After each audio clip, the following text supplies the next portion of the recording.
বাবা বাবা ওঠো, মাম্মা কিন্তু পিটি দিবে। আমি গেলাম, তুমি থাকো।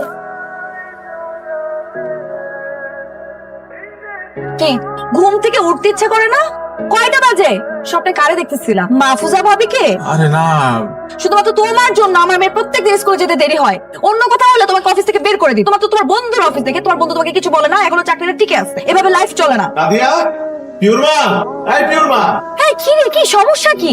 সকাল সকাল এরকম সারের মতো করে চিল্লাইতেছো কেন? যাও, ওই কলে পানি নাই তো, দারোয়ানকে বলো না একটু পানি ছাড়তে। তো সকাল বেলায় তোমার জ্বালায় যে একটু শান্তিতে কাজ করবো সেটারও কোনো উপায় না। হ্যালো জগলু ভাই। আগে বিদ্যুতের বিলটা কি দিয়েছিস? বাবা, বিদ্যুতের বিল তো ভুলে গেছি। আমার ওষুধটাও কিন্তু আনিস। ওষুধের কথা মনে হয় ভুলে গেছে, তাতে কিছুই মনে থাকে না। না না, তুমি তো বললা যে মার 2 দিনের ওষুধ আছে, এর জন্য আর আনি নাই। আজকে নিয়ে আসবো না। এত গাথারো ভাব কেন তো? হ্যাঁ, চাকরিটা যে কিভাবে করিস আল্লাহই জানে। বন্ধুর কোম্পানি বলে বেঁচে গেছিস, তা না হলে কি যে হতো তো। সেটাই বাবা, সামিউল ভাই আছে বলে আমরা এত ভালো আছি। উনি খুবই ভালো মানুষ। হ্যাঁ, ছেলেটা আসলেই ভালো। এত বড় কোম্পানির মালিক, ওকে দেখে কিন্তু বুঝেই যায়। আসসালামু আলাইকুম ভাবি। ওয়ালাইকুম আসসালাম। আপনি পানি পেয়েছেন? হ্যাঁ, পরে পাইছিলাম। আচ্ছা শুনেন, এখন থেকে যদি পানি না পান আমার বাসায় চলে আসবেন। আমার বাথরুমে বড় ড্রাম ভর্তি করে পানি ধরে রাখবেন। জি, আপনার বাসায়। জোকস করছিলাম। আজকে কিন্তু ভাই আপনাকে অনেক হ্যান্ডসাম লাগছে। থ্যাংক ইউ ভাবি। বাবা তুমি এই আন্টির সাথে কথা বলছো কেন? তাই না তোমাকে এই আন্টির সাথে কথা বলতে নিষেধ করেছে? দাঁড়াও, মামাকে নিতে আসলে আমি মামাকে সব বলে দেবো। না না মা, আম্মাকে সব বলতে হয়? তাহলে আমাকে আইসক্রিম কিনে দাও। ওরে বাবা রে, নিজের বাপে ব্ল্যাকমেল করতেছস? ঠিক আছে, না দিতে চাইলে না, আমি মামাকে আমি সব বলে দেবো। না না না না, ঠিক আছে, আপনার আইসক্রিম কিনে দিব আমি এখন। তাও ভালো, তোর মারে কিছু বলিস না। তোর মা জানতে পারলে আমার মায়েরা তক্তা বানায় ফেলাবে। চল ভাই, একটা আইসক্রিম দেন তো। একটা না, দুইটা। 2টা কেন? না হলে কিন্তু মামাকে সব বলে দেবো। আচ্ছা ভাই, 2টা আইসক্রিম দেন। আর একটা চিপ। আবার চিপস কেন? তাহলে কিন্তু আচ্ছা আচ্ছা, মাম্মাকে সব বলে দিবি তাই তো? নে।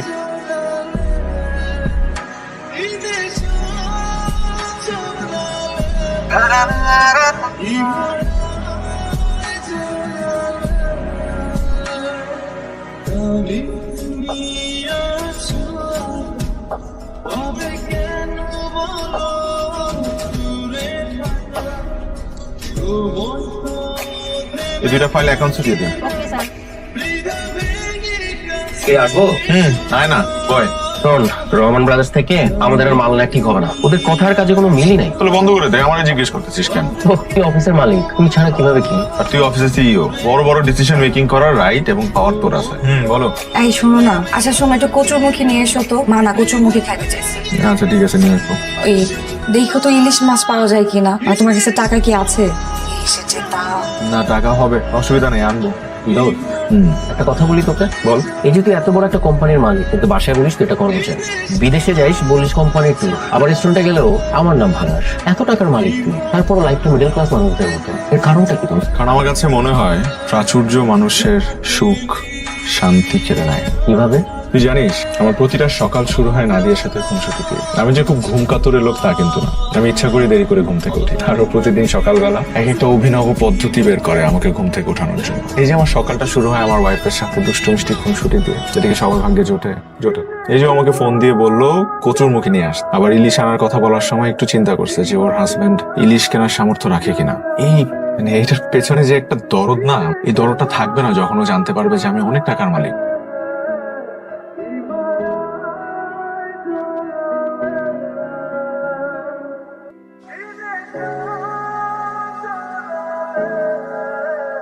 এগুলো কি নিয়ে আসছো?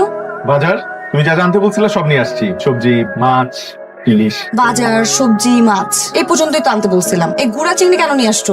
ওই রাতে কম দামে পাইছি তাই নিয়ে আসছি। এখন এই রাতের বেলায় মাছ কে কাটবে? তুমি কাটবা? না, ওই শুধু ইলিশ মাছ রান্না হবে তাই ভাবলাম যে সাথে যদি একটু লাউ চিংড়ি হয় না, দেখতে কিন্তু খুব ভালো লাগবে। লাউ চিংড়ি দেখতে খুব ভালো লাগে। একটু জমাই খেতে পারবো। জমাই খাইতে পারবা। বন্ধ এখন বুকটা।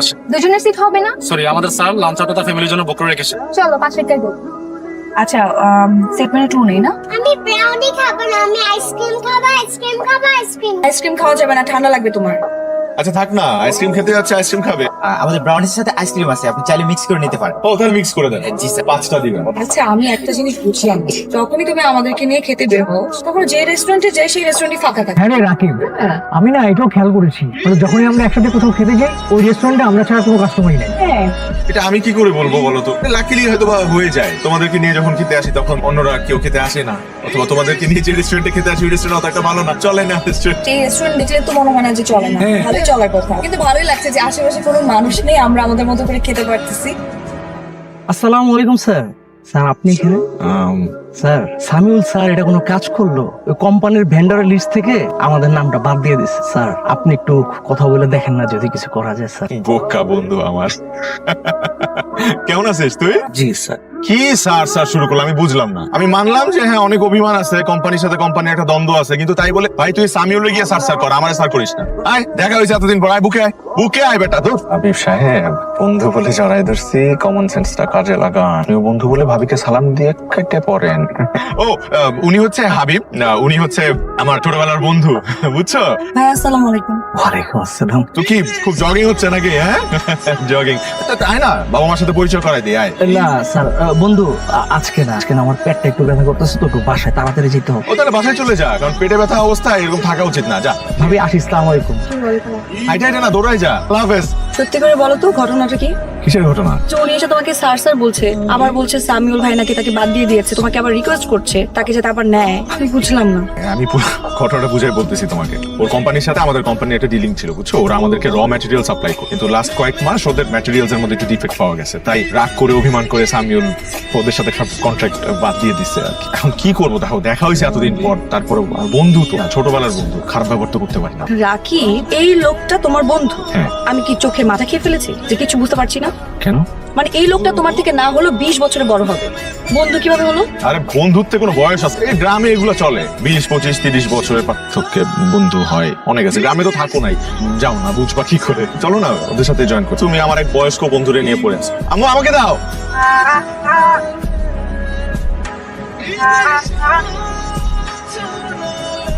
বিশ্বাস করেন ভাবি, হুবহু রাকিব ভাইয়ের মতো। রাকিব ভাইয়ের মতো কি ওটাই রাকিব ভাই মতো? বিশ্বাস করেন। বিশ্বাস করবো আপনার কথা? কি বলতেছেন ভাবি? মানে একটা সুন্দরী রমণী এসে আমার হাজবেন্ড কে রাস্তায় দাঁড়িয়ে কোটটাই পরে দিয়ে নিয়ে চলে গেল, মানে এত সহজ? গো, পুরুষ মানুষের কোনো বিশ্বাস নাই, এরা বাইরে এক ভিতরে আরেক। আচ্ছা শুনেন, আপনি কি রাকিব ভাইয়ের মোবাইলের পাসওয়ার্ড জানেন? না জানলে কোনো অসুবিধা নাই, জেনে নেবেন। তারপরে ফেসবুক মেসেঞ্জারে ঢুকে চেক করে দেখবেন, কিছু না কিছু আপনি নিশ্চয়ই পেয়ে যাবেন। কোনো বড় লোকের মেয়ে আপনার জামাইয়ের মাথা খাচ্ছে ভাবি, আমি একদম ভাবি। আমার কি মনে হয় জানেন, আপনার না রাতের ঘুমটা একটু কম হয়েছে ভাবি, এই জন্য উল্টাপাল্টা কথা বলতে। উল্টাপাল্টা না ভাবি, আমি নিজের চোখে তো অবিশ্বাস করতে পারি না। চর্চ ভাবি, তো চোখের একটা ভালো ডাক্তার দেখান, একটা চশমা নেন আপনি। ঠিক আছে ভাবি, আমার কথা বিশ্বাস করলেন না তো? সত্য সব সময় তিতা লাগে। আজকে যাই।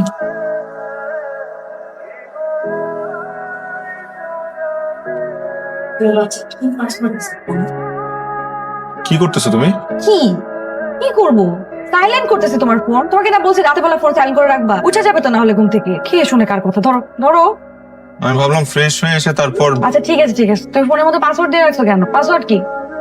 Nadia I love you. হইছে, এখন আর আই লাভ ইউ বলতে হবে না। পাসওয়ার্ড কি সেটা বলো। নাদিয়া আই লাভ ইউ, এটাই পাসওয়ার্ড। আমার ঢং আর শেষ হয় না। তুমি কি সবসময় অফিসে রিক্সা করে যাও না? হ্যাঁ কেন? এমনি মাঝে মধ্যে দেরি হয়ে গেলে তখন অফিসের গাড়িতে যাই। অফিসের গাড়ি মানে? মানে কোনো বড় জিপে করে যাও? বড় জিপ কই পাবো? ওই অফিসের একটা আছে, মাইক্রো নন এসি, স্টাফদের আনানোর। মাঝে মধ্যে বেশি দেরি হয়ে গেলে ওটার ফোন দেই, রাস্তা দিয়ে উঠে যাই। সুন্দরী মেয়েরাও আসে না? সুন্দরী মেয়ে কই পাবো? আমাদের একটা ড্রাইভার আছে, কিন্তু সে তো অত বেশি সুন্দর। করিম ভাই আমাদের অফিসের গাড়ির ড্রাইভার, সে থাকে। আগেই বুঝছিলাম মাহফুজা ভাবের মাথায় গন্ডগোল। কার মাথায় গন্ডগোল? না কিছু না। আচ্ছা শোনো, তুমি এখন থেকে এই যে মাহফুজা ভাবের কাছ থেকে একটু দূরে থাকবা। থাকি তো, তারে দেখলে আমি উল্টা দিকে দৌড় দিই, 100 হাত দূরে দূরে থাকি। হ্যাঁ এটাই ঠিক আছে। কেন, কোনো সমস্যা? না কি সমস্যা হবে? উনি বাসায় আসছিল, এই যে উল্টা পাল্টা কথা। তুমি নাকি কোন কোন মেয়ের গাড়িতে করে, দামি গাড়িতে করে কোথায় নাকি গেছো, সে দেখছে এই উল্টা পাল্টা কথা বলা শুরু করছে। আলতু মহিলা, ওনারে বলো চোখের ডাক্তার দেখাইতে।